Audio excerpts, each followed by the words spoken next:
Булеварот Асном моментално е во нејзината прва фаза, а тоа значи дека моментално се проширува булеварот кај потегот кај хотел Русија.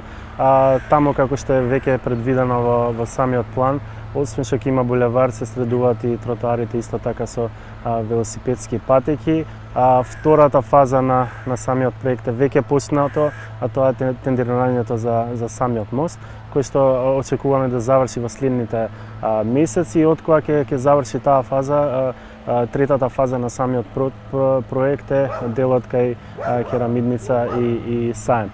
Така да не би можел сега да дам некој конкретен одговор кога би бил готов целиот проект, затоа што во меѓувреме имаме експроприација на околу 150 куќи во тој дел.